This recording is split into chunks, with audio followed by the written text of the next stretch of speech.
This week on Q&A, Grace Kennan Warnecke, daughter of American diplomat George Kennan. She discusses her memoir, Daughter of the Cold War.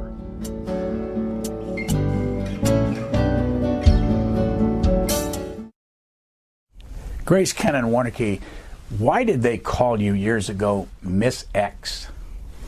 Because my father, George Kennan, who was in the State Department and later ambassador to the Soviet Union,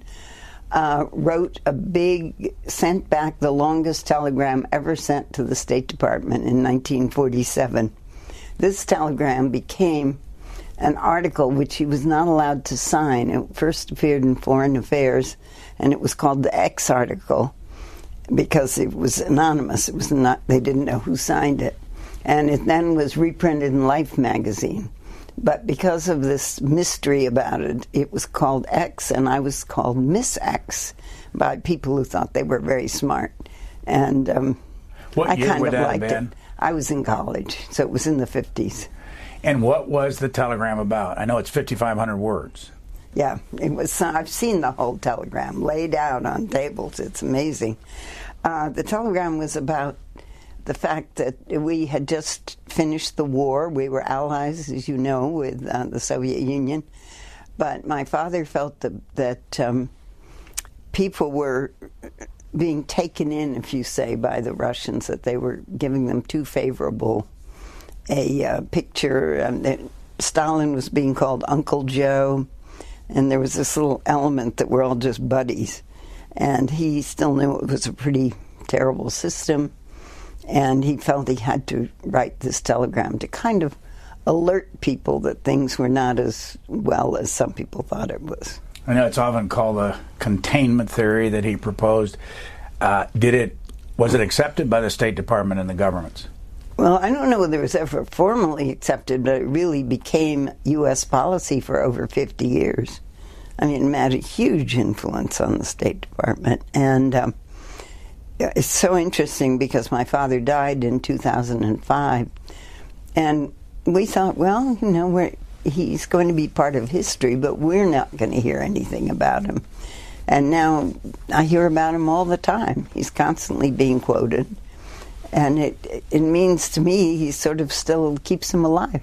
Let's show a little bit of video. This is only 30 seconds of your father in 1966 talking about Vietnam. The spectacle of Americans inflicting grievous injury on the lives of a poor and helpless people, and particularly a people of different race and color.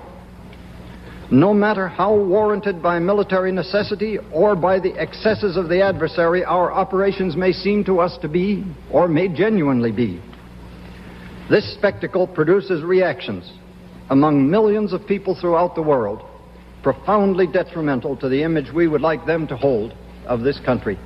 When you see that video, what's the first thing you think about? I think about what a good speaker he was. I really did. What was your relationship with him?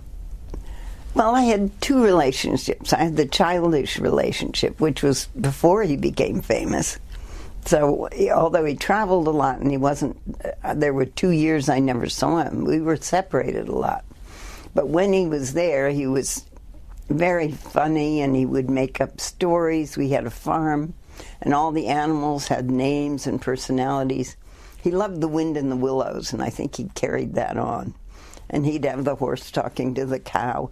Things that are very, very, very appealing to children. And he was always interested in whatever I brought home, whatever I was reading. So what was your relationship with your mother? Well, I didn't have my mother. I think I was born too soon after they were married. I came 9 months later. And she came from a small provincial Norwegian town. Her husband, she didn't even graduate from high school. And she married this brilliant man who was also difficult because he was intellectual and introverted and complex. And I can't believe that it was so easy being married to him. I mean, she was a sort of nice, outgoing Norwegian girl, and she was very young. She was 20 when they were met in Berlin. They were engaged 6 weeks later, and they were engaged They were engaged 6 weeks later, and married soon after that. How long did they stay married? All their lives. They had their 70th wedding anniversary on September 11th, of all terrible times. And none of us could come. We couldn't get there. This book, called Daughter of the Cold War, is a memoir of yours, Grace Kennan Warnecke. Why did you write this? The reason I ask you this is because it's very personal. I hear that quite a bit. People are quite surprised by how personal it is. I wrote it because I'm a storyteller. And as I told stories, and I often did, people said, you have to write them down. You have to do something with this. You've had an amazing life. You've met unusual people. But I was working all the time, and I couldn't write a book and work full-time. It didn't work. So it wasn't feasible, put it that way, for me. When I came back from Ukraine, where I'd been living for 4.5 years and working, empowering Ukrainian women, helping them to start small businesses, I decided it was time to empower me on a lot of levels. And one of the levels was I was going to write a book. I went to the 92nd Street Y. I took a course called Memoirs from the Middle. And 5 of us from that who took those courses at different times, taught by a wonderful poet named Veronica Golis. 5 of us made a writing circle, and we're meeting to this day. We've met for 10 years. And it took me 8 years to write the book. I rewrote and rewrote and rewrote. And the writing circle kept begging me to say more, tell more, reveal more, if you will. And the book that I ended up writing was definitely not the book I started out with. What's the difference? It's much more revealing, much more open, much more candid, I guess. But also it's a book I would not have written if my parents were still alive. I would never have wanted to hurt my mother in any way. But she, as you will read in the book, was pretty much not there for me in my childhood. Well, I'm going to just jump in and pick something. We can go back over a lot of your life, but I'm going to pick something that stuck out on page 115. Your first husband, C.K. McClatchy. Is that the McClatchy newspapers? Yeah. This is one line, and you can explain it all. Don't you realize who your husband is and what he is doing? Don't you know he's gay? What is that about? Well, he was gay, and I didn't know. I had no idea. And I was told that by a friend of his. But what are the circumstances about him? Where did you marry him? What was he like? And what were the circumstances that somebody would tell you that he's gay? Well, first of all, he was a wonderful man, a really nice man, and a bright man, an interesting man, and I feel so badly for him that he was gay at a time when being gay was really not encouraged or permitted and was looked down on. So much so that people didn't talk about it. There wasn't any conversation. There wasn't the word gay. It was all different. I don't think the word gay was... I used it in my book, and I think that's a mistake, actually. I don't think... Probably another word was used.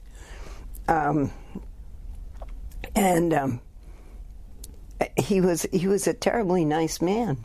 Where did you meet him? I met him at Adlai Stevenson's house, of all things, in Libertyville, Illinois, the night that Eisenhower accepted the Republican nomination for president. Why were you both there? Because I was with my father. We were in Highland Park. He was doing some research at the University of Chicago, and in the library there. And Stevenson heard my father was there and wanted to meet him or see him, and we were invited for dinner. And that's how we got there. And C.K. McClatchy was assistant press secretary for Stevenson. So he was there. How much time after that were you married? Well, I didn't see him again. He then moved to Washington after the campaign. So it was about 6 months later he phoned me up and said, I wasn't even sure who he was. It was very, but I knew I met him at Stevenson's house. And then we were married probably 10 months after we met. How long were you married? 8 years. And was this particular incident what killed the marriage? I just read when the group was there at the house. I'm sure a few other things. Well, the fact that I've been living sort of in a world I didn't understand. What does that mean? I think that's a better... Well, I had no idea he was gay. Yeah. And so I think some of the things, all married couples have problems. I mean, there's no marriage, at least I've seen very few that are perfect. But I think some of the problems we had came from the fact that he was really not interested in women as women. Where did you live when you were married to him? We lived in Sacramento, California. All my children were born in Sacramento. How many children? 3. And where are they today? 2 are in California, and 1 is in western Pennsylvania. My youngest son, Kevin, is now chairman of the board of McClatchy Newspapers, so we haven't gone far. Now, how did that happen? Well, before that, he was he loved sports, and he was the managing owner of the Pittsburgh Pirates. So he moved to Pittsburgh a long time ago, and still, he was 11 years running the Pirates baseball team. When did your former husband, C.K. McClatchy, die? About 24 years ago. He died a long time ago. Just a question about your relationship with him and your kids. Those kids all belong to your marriage with Mr. McClatchy. Yeah. What did they think of your memoir? Well, I think they probably have mixed feelings, but they're very nice to me, and they're polite about it. And they're also proud. Why would they have mixed feelings? Well, I don't think they wanted everything that was in our family life necessarily there for people to read. But I purposely did not write about them. If you look at the book, it has very little. It has something. I mentioned my children, but it's not. They're in it very little. I mentioned when my son bought the Pirates because it affected the whole family. Even my father came to a Pirates game and was keeping score and everything. It was. How many places have you lived in the world? I couldn't even count, but I'm sure lived, you mean? Basically lived with your father, or, the story gets complicated over Germany and all those kind of things, but where have you lived? Well, we lived in at least 7 countries when I was a little girl, and I did speak 5 languages by the time I was 12. It was not 11, it was 12. And I spoke Russian, Norwegian, German, Portuguese, and French. Yes. And we moved all the time. I mean, in those years, we lived in Riga, Latvia, where I was born. We lived in Vienna. We lived in Russia. We lived in Prague. We lived in Berlin. Portugal.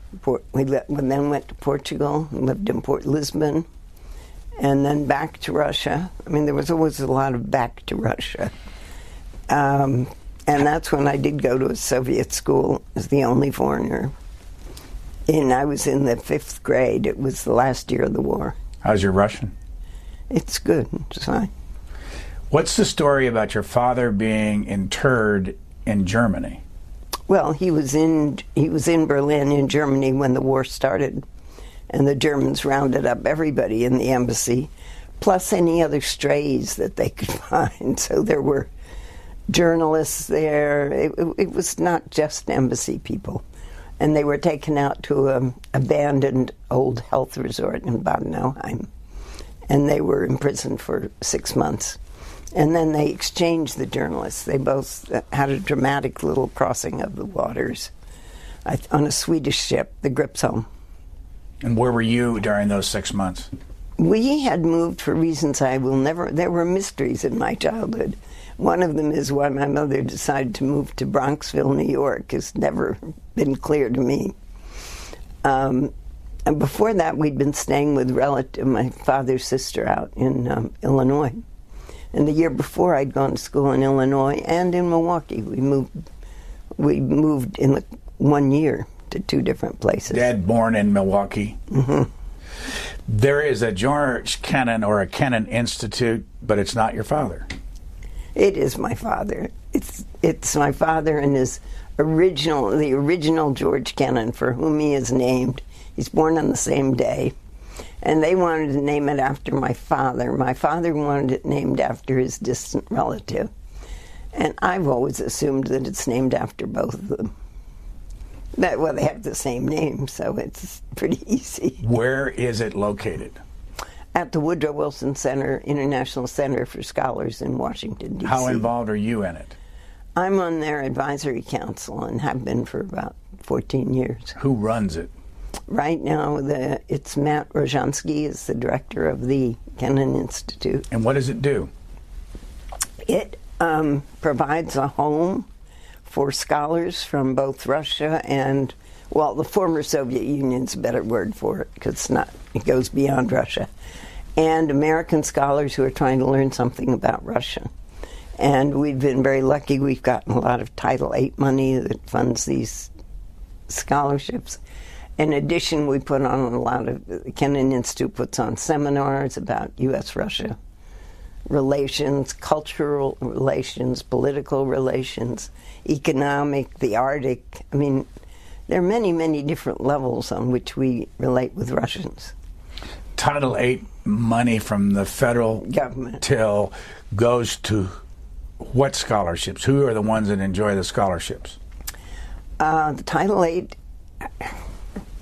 I don't want to misspeak. I thought it was both our American scholars and our Russian scholars, but I maybe should double-check that. Is there a lot more activity going on behind the scenes between Russian people and the American people than we know? Because all we hear is the leaders of Russia. I think there's a lot more going on than we see. There's a lot of, and I think there always has been.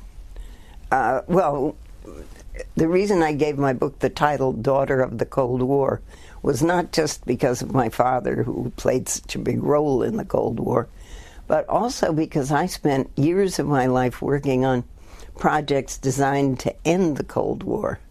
I mean, that's what I really cared about. I wanted to get the people together, and when governments don't get together very well, when we're going through periods like we are now, when the two governments are not happy with each other, citizen diplomacy plays a very important role, and I think a necessary role, to sort of remind the people that we are people.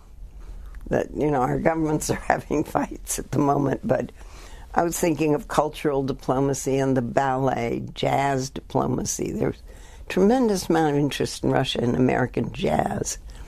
We're interested in Russian ballet.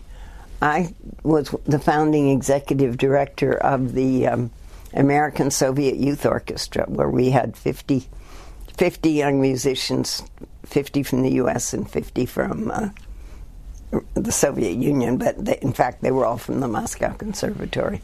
Early in your book, you talk about the fact that your father inherited, and his brothers and sisters inherited money from his father, and you say it was a considerable amount of money.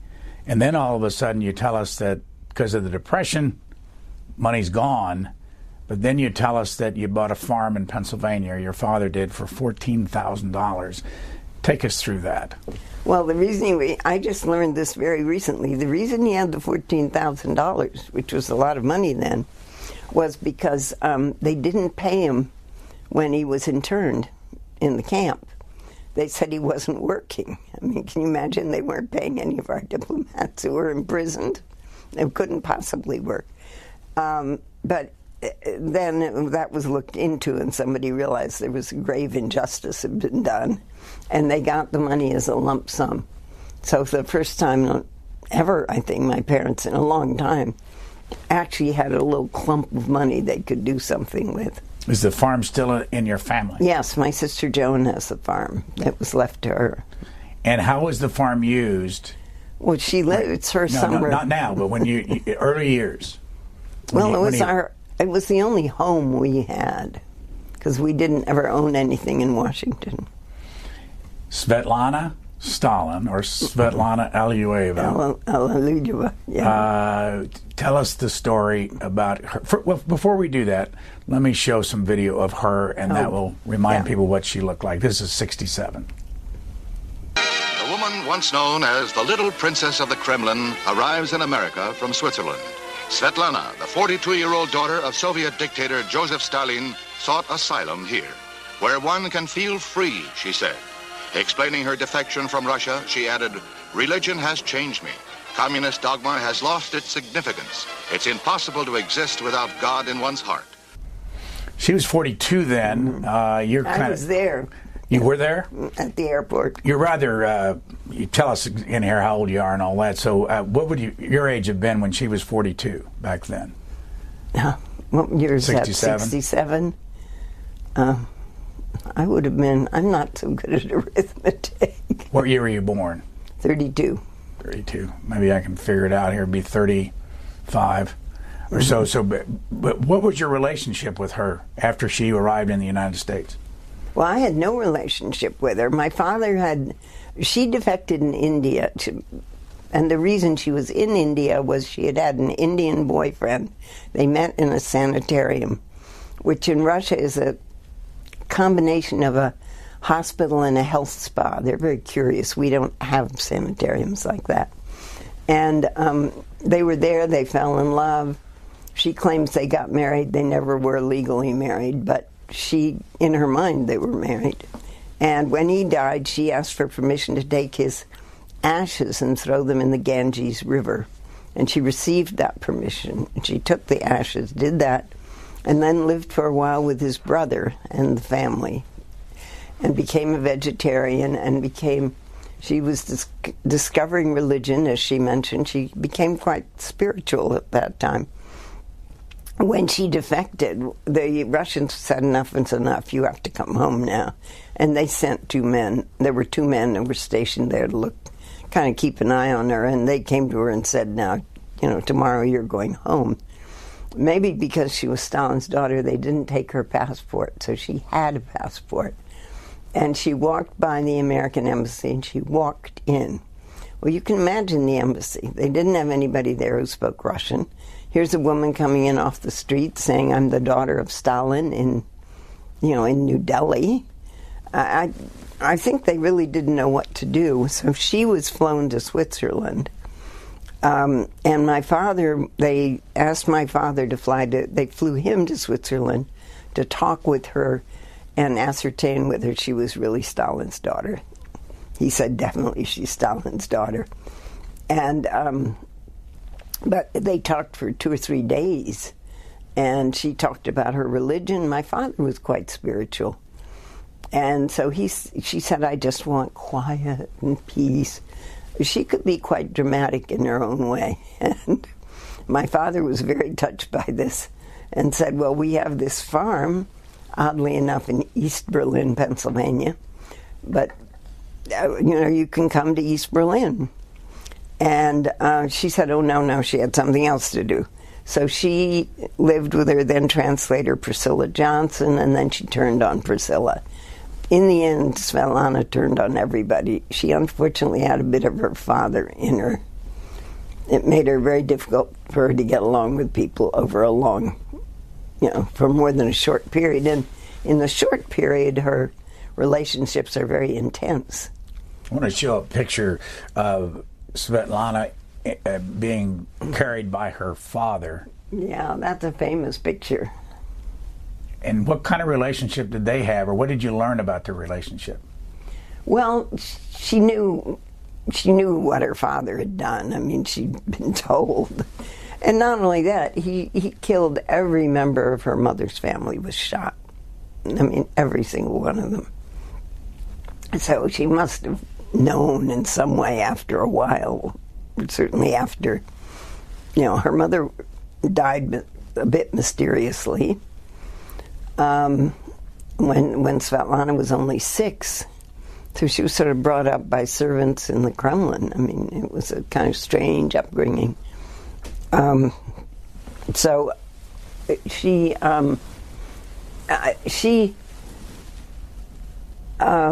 still talked a lot about her father. She, I think, dedicated the book to her mother, but her mother, on the other hand, she didn't really know. Her mother died when she was 6. The only person she knew, really the only family she had, was her father. And she would kind of excuse him by saying he was influenced by Beria. And Beria was the bad guy. What did Beria do? Well, he was head of the KGB. There's a picture we have also of her sitting in his lap. Yeah, well, he went after young girls. He was famous for that. But I don't think he would have dared go after Stalin's daughter. So she came to the United States, stayed at your farm for a while? Yeah. And were you there with her alone from time to time? Oh, well, first my sister and her husband, then husband, took care of her. And then they went into the Peace Corps, and then I came. But I had 3 children who were aged 4, 6, and 8, and they came with me. And then my sister, because of Peace Corps training, said, would I mind taking her children who were 4 and 7? So I had 5 children under the age of 8. And I had this dream. I was so excited about taking care of Svetlana. I mean, I thought this was huge. I remember I bought a brand new notebook. I was going to take notes. I think in the back of my mind I was going to write an article. So I thought this was a big thing in my life. Well, of course, with 5 children and Svetlana to feed, and particularly at that point her vegetarian diet meant she wouldn't touch the food the children ate. Hamburgers and hot dogs were not for her. Instead, she wanted risottos and elaborate things that took quite a bit of work. And we didn't have the simplest. My parents weren't very modern. We didn't have a washer. We didn't have a dryer. I took all the laundry in for 7 people into the local thing and put dimes in those days it cost a dime to wash your clothes in the washing machine.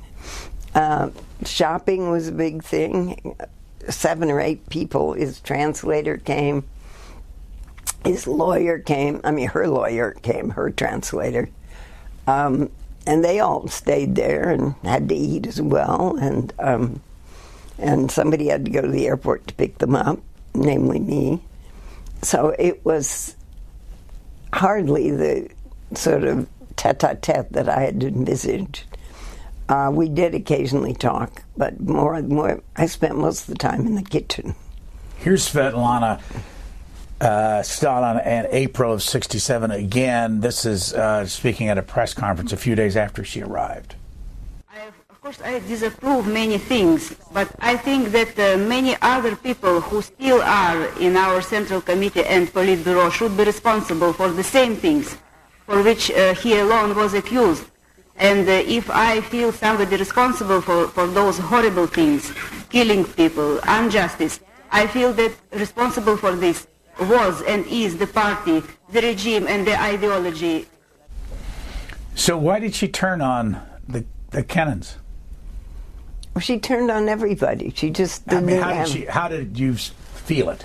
Well, she just dropped all communication with me. I didn't hear from her. I never got a letter. She wrote a book about that summer, and I'm not in it. I mean, it didn't happen. Happily, I have the photographs, so I can prove I was it. But I mean, she felt that strongly.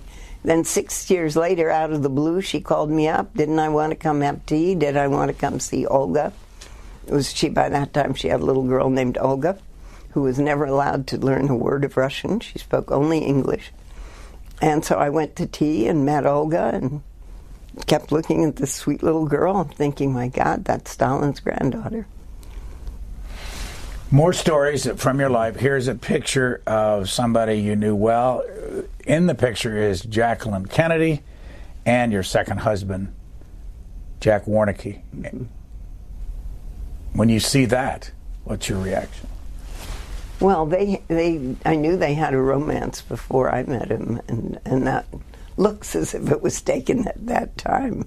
And what were the circumstances of their romance? He was the architect who designed President Kennedy's grave, so he worked very closely with the First Lady. And he also architected the Hart Building in the Senate over here, mm-hmm. among other things. How serious was that relationship? I wasn't involved in the relationship. I think he took it. I don't think she was, my guess is she was not very serious about it. He was an architect, not impoverished, but his financial picture went up and down quite dramatically from time to time. And she obviously liked to marry people with money and position. And I don't think in the long run, I think this was something she enjoyed, and it was very short, and she broke it off. I don't think it was really going anywhere. How'd you meet him? I met him at a party in San Francisco. I'd just come back from Cuba. What have you been doing in Cuba? I wasn't in Cuba. I'd come back from not being in Cuba. I'd gone with my husband, and we were going to go together. He was writing articles for the Sacramento Bee on Cuba. And when we got to Mexico, we learned that the Cubans wouldn't give me a visa. And so I had to make my way back, and I made my way back to San Francisco finally. It was difficult. I didn't have a proper visa. I had a transit visa, and they wouldn't let me go out the way I came in because I was supposed to be transiting. So you can get involved sometimes with stupidities like that. So why were you attracted, and vice versa? Why was he attracted to you? Do you remember the circumstances? No, it wasn't very serious. I was married. But then we did dance, and we had a good time, and yes, he was an attractive man, and I did certainly notice him. But then we met each other later. I think it was a couple of years later. And at that time, it became, much more serious. And then we dated for a long time.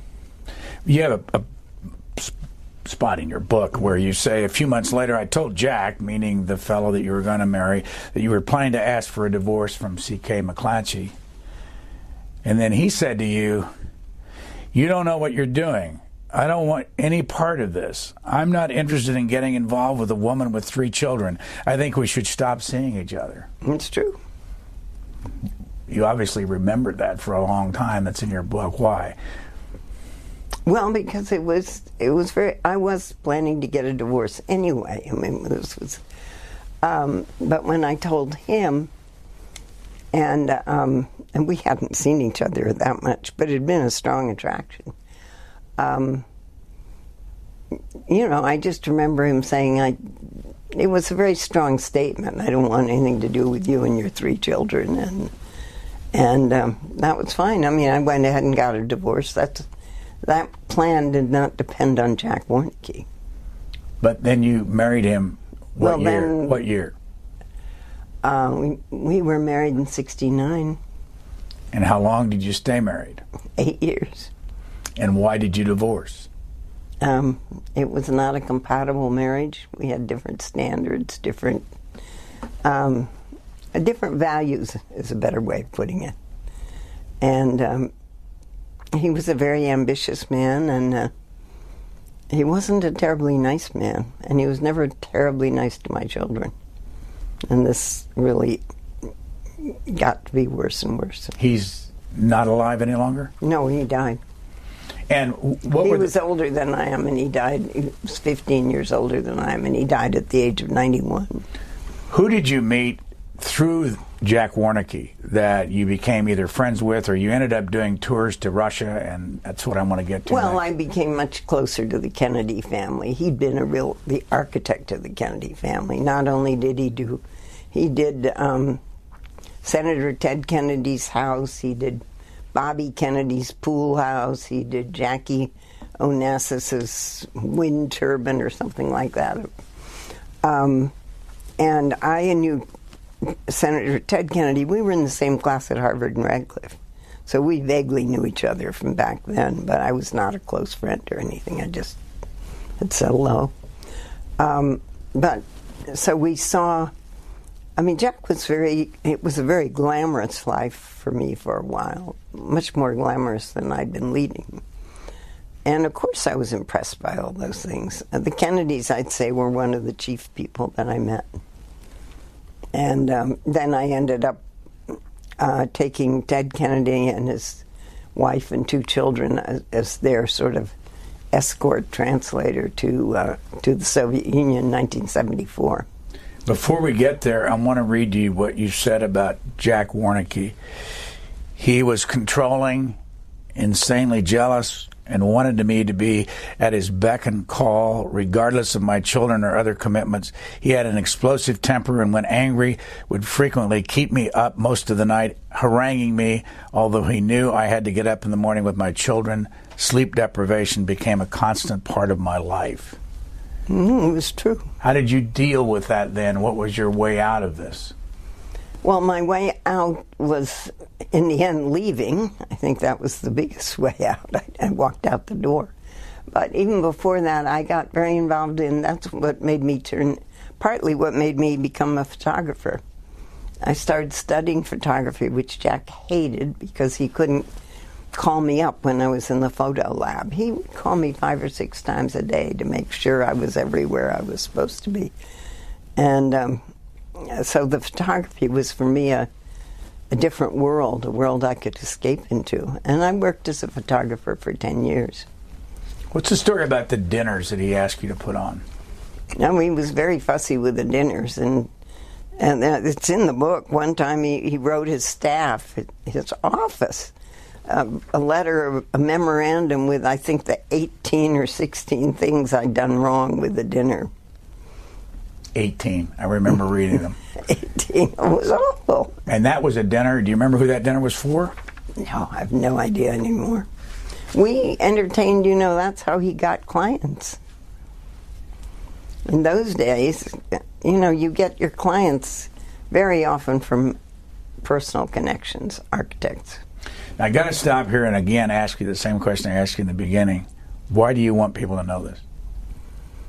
Why is the book? For several reasons.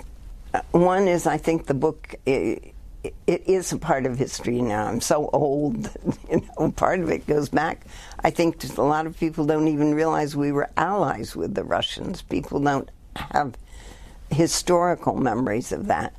I also think the book is important because it's about a woman who graduated from college in the 50s when women had very few opportunities. I mean, if you didn't want to be a school teacher, a librarian, or a nurse, there wasn't very much you could do. I wanted to go in the Foreign Service. There was no question of that. They didn't take women.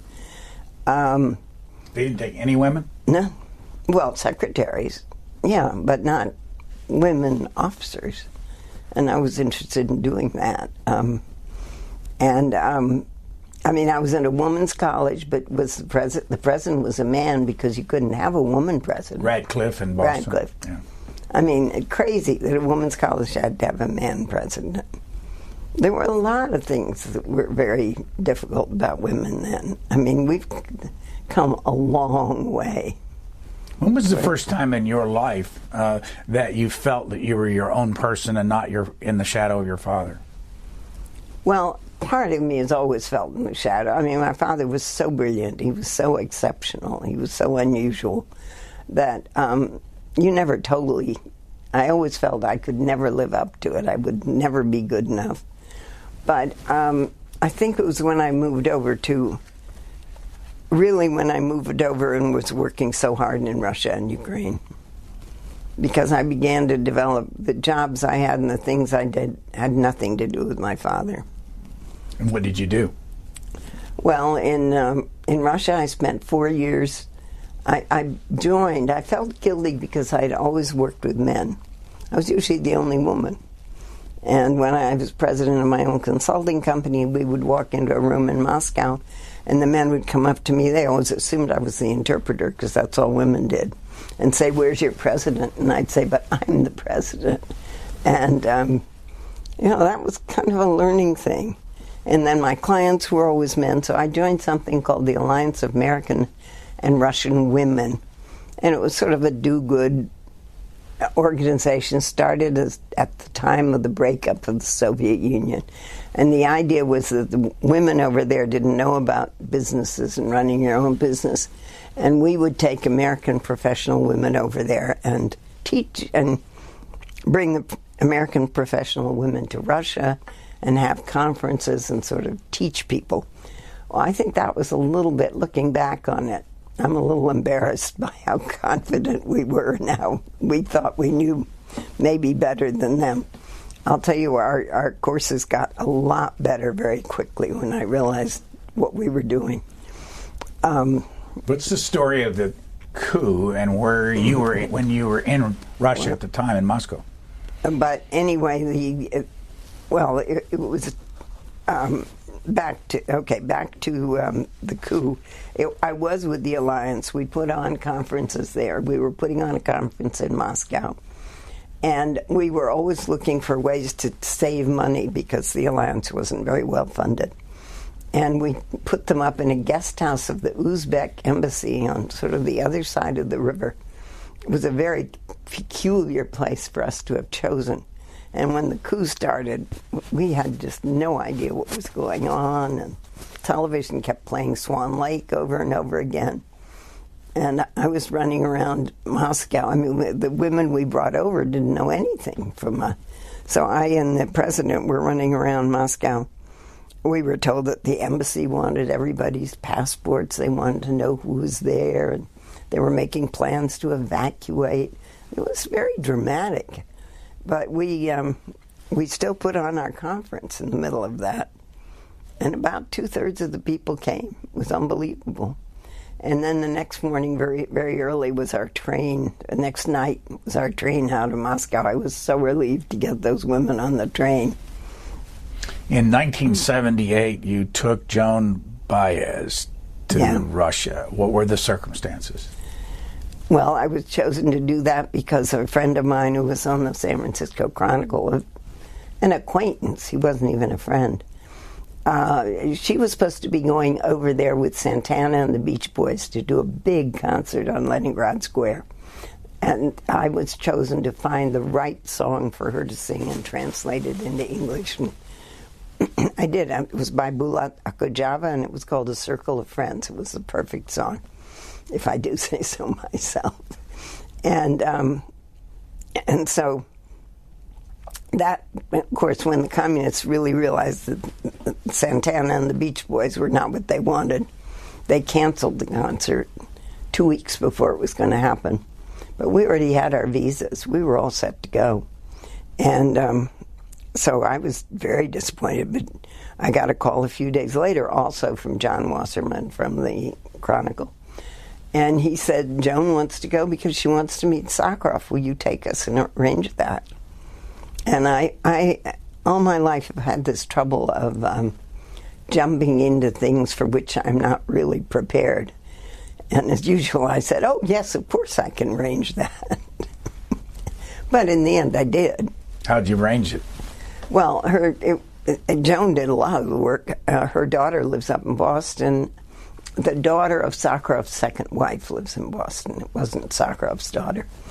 He was married to a woman named Elena Bonner, and her daughter lived in Boston. And so she drew us maps, because they've very cleverly had taken the number off his building, so you couldn't find it. So she had maps. We knew what building it was. She wrote the code so you could get in the front door. When we got in, they had turned out all the lights in the interior halls, so you couldn't see, so it was pitch dark.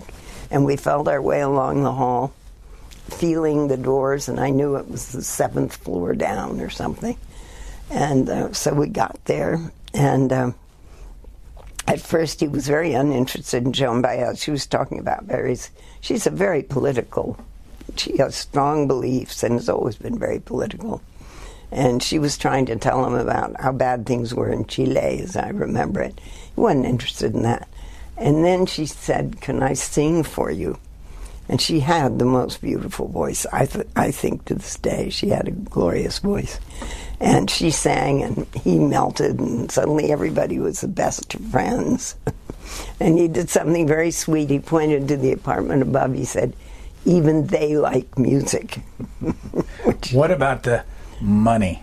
Oh, the more difficult part of it was I got a hint from John Wasserman when we were in Helsinki. We'd already flown from San Francisco to New York to Helsinki. We were on the last lap going into Russia. saying, I think she has money in her guitar case, because she was taking the guitar case to the bathroom, which she normally didn't do. And so I was very tense, thinking we're probably smuggling money into Russia and we could be in deep trouble. But I sort of felt we'd gone too far. How could I back out at this point? So we were very lucky. So somehow in milling around, getting in line to go through customs, we ran into a well-known film director, Nikita Mikhalkov. He did Burnt by the Sun, and I translated for him at a Berkeley Film Festival. He knew me and very friendly, and then I introduced him to Joan Baez, and he knew who Joan Baez was. And he said, what are you doing standing in this line? I'll get you, you need to have VIP treatment. And his father wrote the Soviet national anthem, so he was well regarded. And he took us up, and we flew through customs. Nobody looked at a thing. We got through so fast. There's always been that element of the Soviet Union. If you know the right people, the rules do not apply. You have any idea how much money she gave? She didn't give. We went and met with the Jewish dissidents, and she started to talk about it, and I kicked her and said, write it down, because I knew the place was bugged, and and then I showed it to the woman who was in charge there, or seemed to be the leading figure, and she said, no, we don't want any money. I mean, if she gives us money, we'll go to jail. Don't let her give us anything. Speaking of the bugging, didn't your father find a microphone? He did, in the seal of the United States. It's in the Spy Museum now in Washington, if you want to see it. And how did he find it? Some security man came in and finally asked him. He didn't like doing it, but they made him go to the residence and call his secretary and tell her that he wanted to dictate something to him, because they began to suspect they'd been trying to find this bug, but they suspected maybe it was could be turned on and off by remote control, which turned out to be the case. And when it was off, it couldn't be detected. And so when he decided to, he dictated to his secretary in the room where the bug was, and they turned it on to hear. By the way, just for the heck of it, say 3 or 4 sentences in Russian. Что вы хотите, что я говорю по-русски? Ну, это был очень интересный разговор. Я очень рада, что мы имели возможность говорить о книге. Hard language to learn? Yeah. How did you do it? I learned it about 5 times, and then finally it stuck. I mean, I learned it in school. When I went to a Soviet school, I spoke perfect Russian by the end of the year.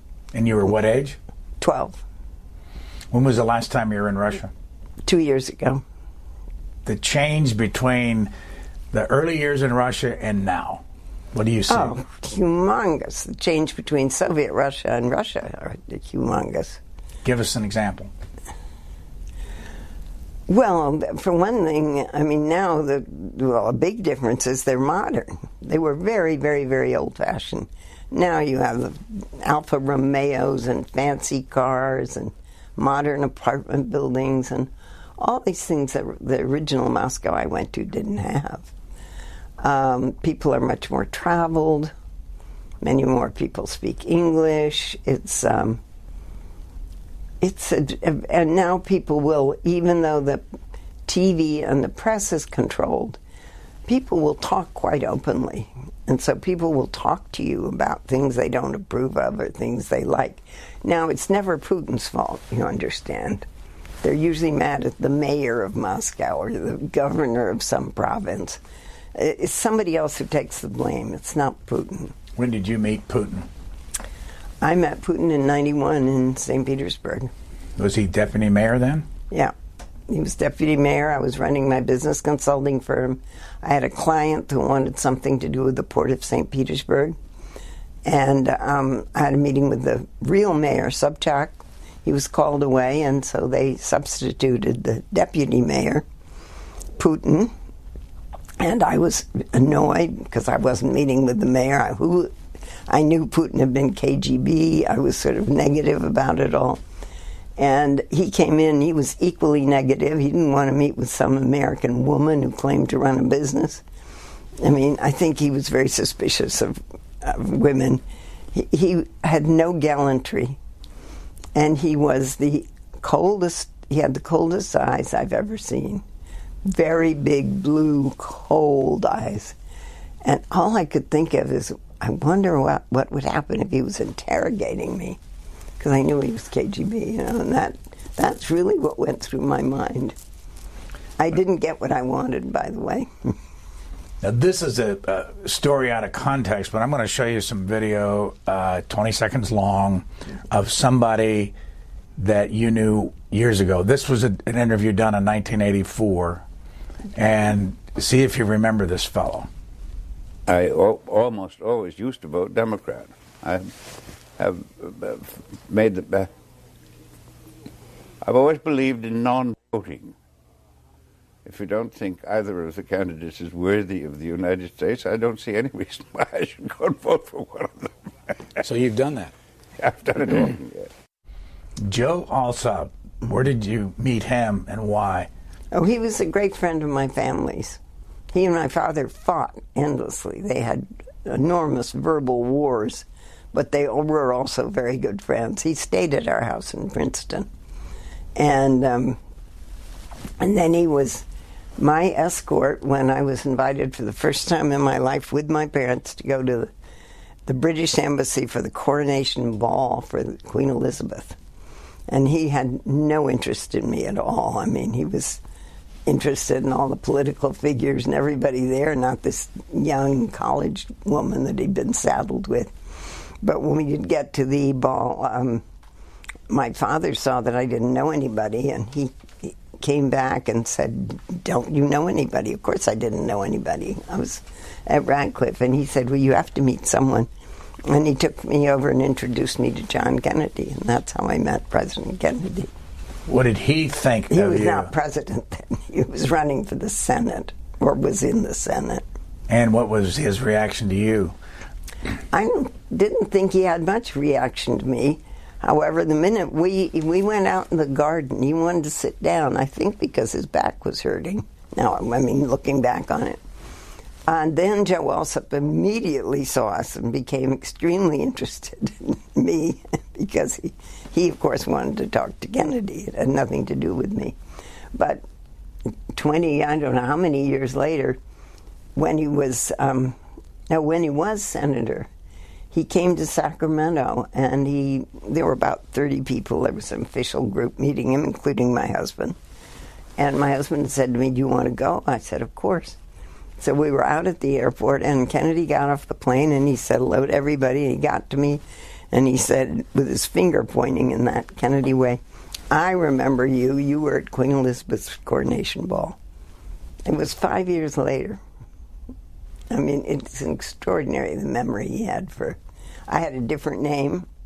I wasn't Grace Kennan. I was Grace McClatchy, the wife of somebody in Sacramento. I don't think he was, Now, if your father was alive, and you said he died in 2005, at 101, yes, and he read this book, what would he say to you? I wouldn't have written that book if he was still alive. Why not? Well, I'm quite hard on my mother, and I would never have wanted to hurt her that way. When did she die? 2008.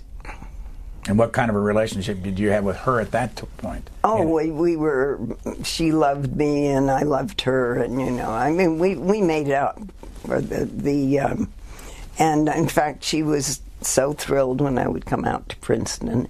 But she had dementia, so for the last 8 or 10 years of her life, she was not herself. But as well as you knew your dad, what do you think he would say to you after he read this book? Well, I don't think he would like the personal parts. He would very much dislike those. I think he would be proud of the rest of it. But he would not have... he himself has written his memoirs. Have you ever read them? But there's certainly nothing personal in there. when the first volume came out, I was so excited. And, of course, I looked myself up in the index, which is a very childlike thing to do, but I did. Are you in there? Yes, it says, on June 5th, 1932, a girl, Grace, was born without incident. That's... What is your personal relationship today with your 3 children? Well, I love them all. They're all very different. What do they do? Where do they live? The 2 oldest, Charles and Nadira, live in California. Charles has had a lot of problems with addiction and various things, so he's had a very up and down life. And my daughter Adair lives with a partner in San Francisco. She's also gay, and she is very involved with all sorts of causes. She also looks after a lot of the McClatchy family real estate that's come to my children.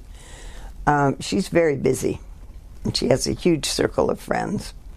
Now, are you still... And my son Kevin, of course, is now... my son Kevin is chairman of the board of McClatchy Newspapers, which is a very large newspaper chain. Are you still working? Yes, I'm chairman of the board of the National Committee on American Foreign Policy. Where does that? It's located in New York. Mm-hmm. And what's its mission? It was founded by Hans Morgenthau 43 years ago, and the mission was to promote a more realistic American foreign policy. I don't think we've quite arrived, so I think it's still got a long ways to go. And we do public programs, we have members, we have a membership thing, and then we also do a lot of Track 2 work, particularly in Southeast Asia. We've worked very closely for 20 years with the Chinese and the Taiwanese, bringing them together in things that are never advertised or photographed or spoken of. Last question. When was the happiest time in your life? I'm not very good at the S's, the happiest, the saddest, the... Favorite time? I think one of the happiest times is right now. Because, I mean, to suddenly have the book be so... a lot of people are reading it, people are enjoying it, people are saying it's well written. It's very... I fought a lot of uphill battles, and it's very nice to have this kind of sort of, you know, recognition when you never thought you would. The name of the book is Daughter of the Cold War, and our guest has been Grace Kennan Warnecke, and we thank you very much. Well, thank you very much, Brian. It's been very interesting to be on the program. Thanks.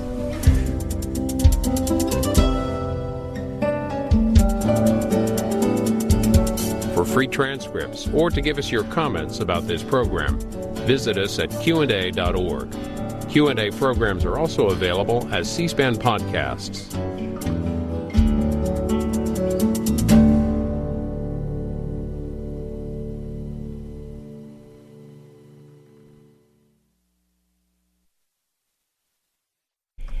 Next week.